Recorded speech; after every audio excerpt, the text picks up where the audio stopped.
Hey y'all, welcome to Freedom Makers. I'm Amanda and today we are making some turkey pot pies.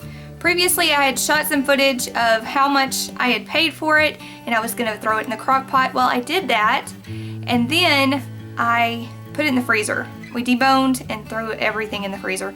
So I was using turkey legs and I'm going to go ahead and show you that clip right now. This is the turkey that I'm using for my pot pies. I'm using turkey drumsticks because I got a really good deal on these. If you can see, let's see.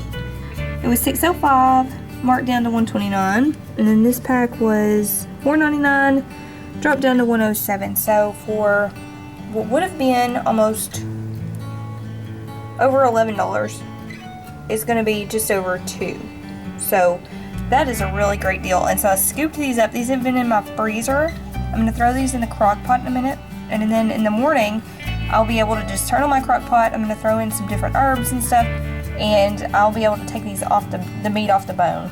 Okay, so now it's like a month later and I have pulled out my turkey that we've shredded up from the freezer this morning, and that's been thawing. It's thawed out completely and we're gonna go ahead and get with the program, so come along. All right, y'all, I've melted some butter. I've got about half of a roughly chopped onion in here. I'm gonna let this saute down for a few minutes and then I'm gonna add some flour. Well, it's been a few minutes, so I'm going to go ahead and start adding some milk. This is about as thick as I want it. I'm going to add some cheese. And this is just some cheese that I recently grated by hand. I'm also going to add just a little sprinkle of home-dried parsley. A bit of pepper.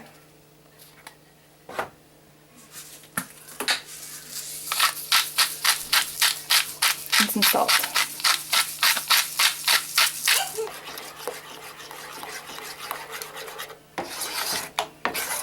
Alright, I'm going to go ahead and cut the heat to this and we're going to get the rest of our pie mixed up.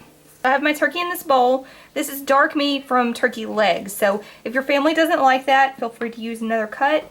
Like turkey breast, you can use chicken breast, you can use chicken thigh meat.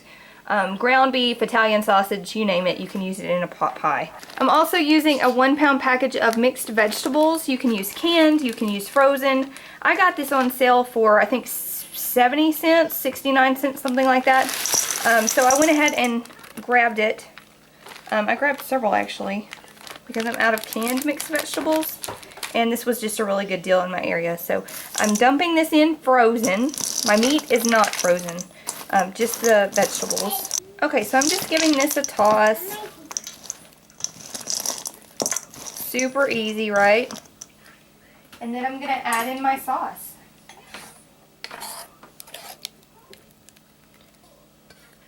And of course I have to use my scraper. You guys know I'm crazy about my scraper. And this is the best one I've ever had. I really like it. I think it came attached to, it says season everything with love on the handle there. And I really think that that came with some kind of jarred like cookie mix, you know, like that people give for the holidays. Pretty sure that's where we got this, but I love it. And I'm just going to mix this all together.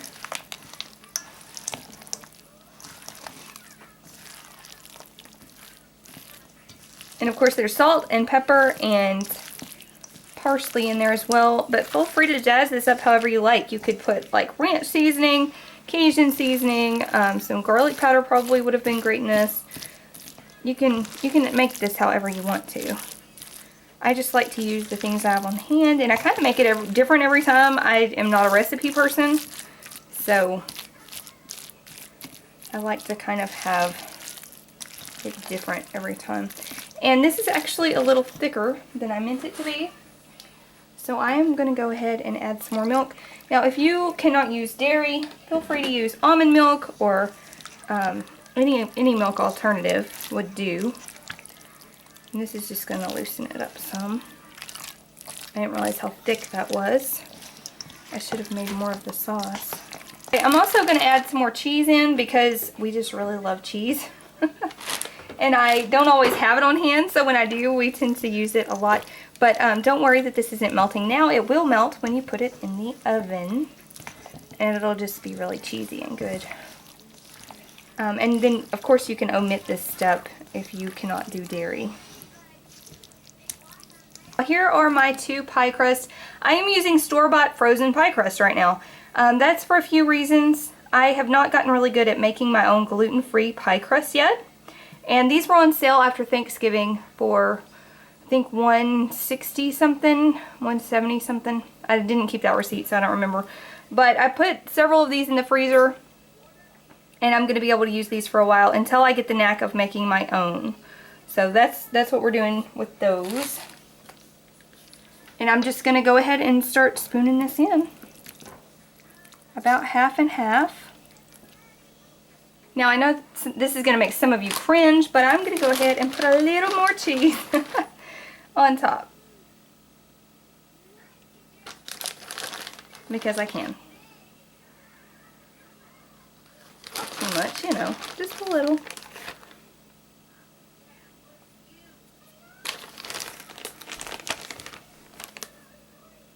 Transferred these to a cookie sheet just so I can carry them with ease. So shortly after I put my pies in the oven, I had to run to work. My mom took those out. 30 minutes later, we baked them at 400 degrees for about 30 minutes. And this is what they looked like coming out. Beautiful. My family really enjoyed having this for dinner last night. I came home and it was all gone, but this pie was left. And I'm going to put this guy in the freezer, and we'll be able to pop this out at a later date. It ought to keep for a few months in there, but I try to rotate what I keep in the freezer pretty regularly. It also is great for working moms or moms with very little time in the evenings. When I am making something like this, I go ahead and make 2. It didn't take me any more time, hardly any more resources, and I got to make 2 instead of 1, and now I have a meal prepped for the future. So I hope this helps you guys out. If it does, be sure to like, share, subscribe. If you're new, welcome. Thanks for stopping by. God bless.